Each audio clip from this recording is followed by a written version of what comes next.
back to my film and TV channel. You're all staying safe and well, and welcome back to the madness. Yes, well, that's the name of this action conspiracy thriller limited series created, well, not really limited, it's went on for a while, created by Stephen Belber for Netflix, of course, and this is, I think, first was shown at the end of November, so it's been out a little while as I'm recording this on the 6th of February 2025, but I've just got round to watching it.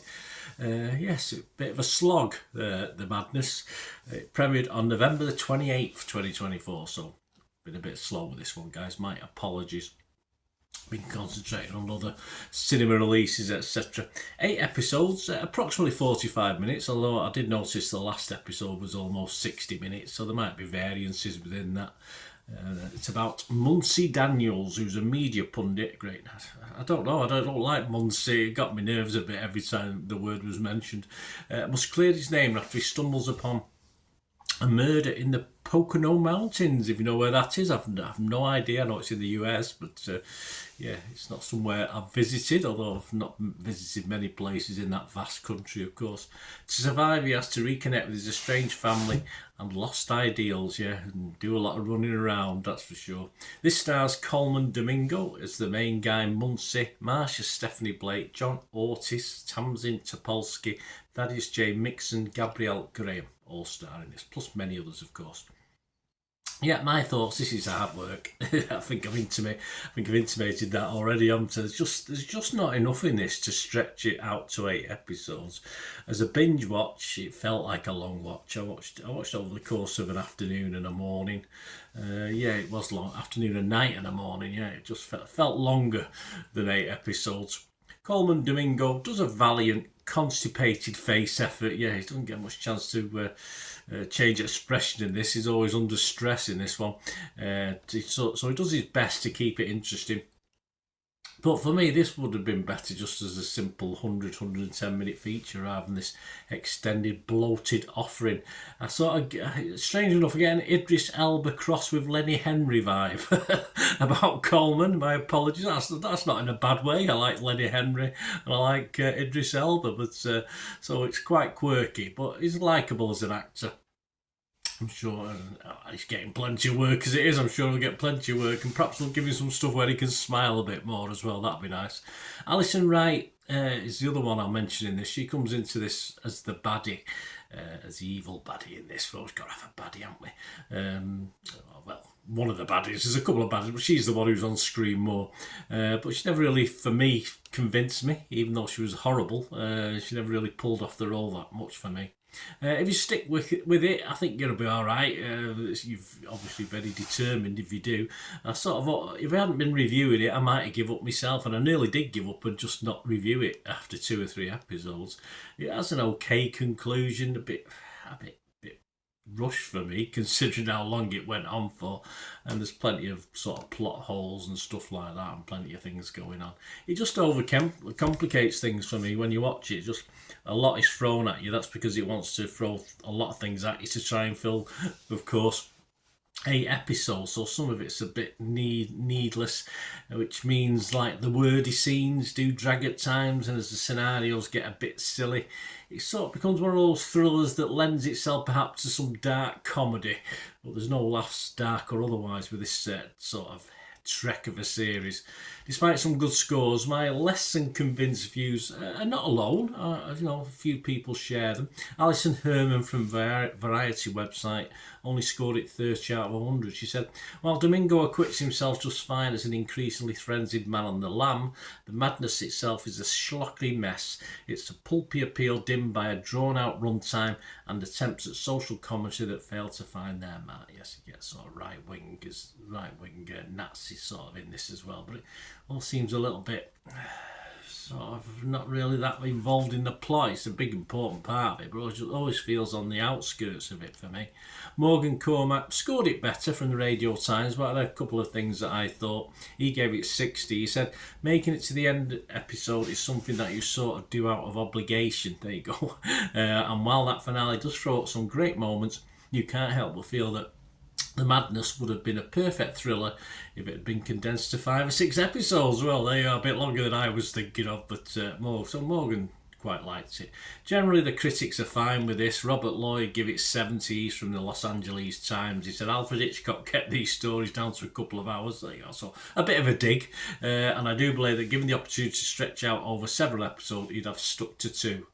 So give it 70 out of 100, but that's not very complimentary.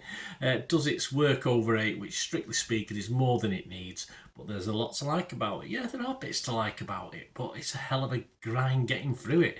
Lucy Mangan, now she's usually very critical. She liked it. She gave it 80. She's from The Guardian. She said, as well as being smartly plotted, expertly paced, The Madness has a subtle but great line in showing how Muncie must navigate the traditional tropes as a black man, police scepticism, approaching strangers for information, or simply being out and about in certain neighbourhoods.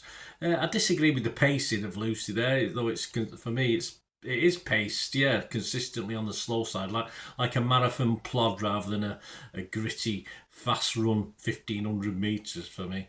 And as far as the black man tropes, yes, we know that. We know it in lots of things. That doesn't make it an 80 out of 100 series because it shows the problems. I must admit, I'm struggling to find out where Lucy got 80 out of 100 from for this one. Summing up the other scores, Rotten Tomatoes, 7 out of 10, that's good, based on 33 reviews. 25 are fresh, but a reasonable chunk are rotten. 8. The consensus of the website, Coleman Domingo's commanding performance smooths over the madness, occasional descent into political didacticism. There you go, making for a mystery worth investigating. Metacritic, 65 out of 100, that's 19 critics. 10 were positive, 6 were mixed though, and 3 negative, so nearly half weren't as convinced. Rotten Tomatoes audience, so Joe Public, fair amount on there. We don't get a breakdown of figures, but 40%, so that's only 4 out of 10 were positive about this. But we always finish on Internet Movie Database, of course we do, before I give you my concluding scores. 6.4, so yeah, it's like 15,000 scores and reviews. Personally, yes, on Rotten Tomatoes, I'd be fresh. I couldn't be rotten on it. I'd be rotten on the time it took to watch it. I would be on Metacritic. I've got to be mixed. I can't be totally positive and totally negative. And it's just too long for me to wholeheartedly recommend it. But I won't put you off it. Simple as that. So I'm going to give it a little bit better than my minimum score. I'm going to give it 5.5 out of 10. Because there was bits of it that were okay. It was just a hell of a time getting there. I could have spent my time doing other things. And I did sort of at times reach for my phone, which isn't the greatest thing because there's lots going on in this, and you might miss things. But I did get a little bit bored with it all at times. So 5.5 out of 10. Let me know what you think, guys. It's all about opinions. Don't matter, does it? I hope you enjoyed at least my arguments for that 5.5 out of 10. Let me know what you think.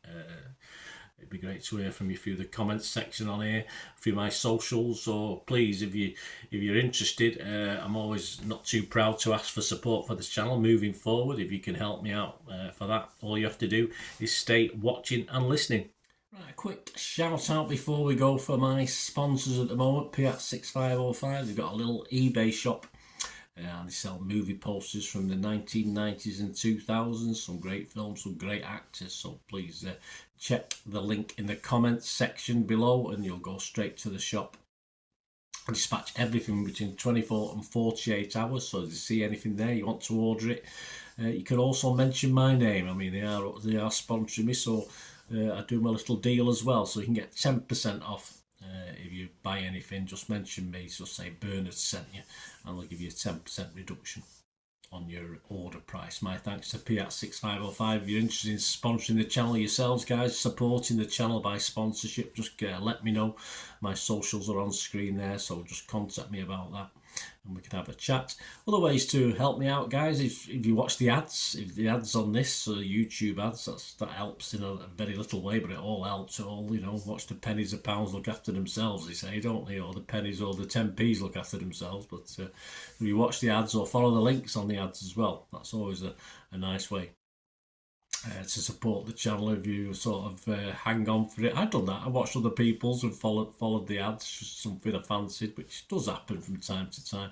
Of course, you can support me by pushing that subscribe button as mentioned earlier, and that of course pressing the button so you know when these vlogs are coming out. And of course I'm always interested in your opinions, and of course you can give us a like, that'd be wonderful as well. So thanks for watching, guys. Hopefully I'll join you very, very soon with something else. Until we meet again, I'll never ask one thing, don't I? Please stay safe, everyone. Bye for now.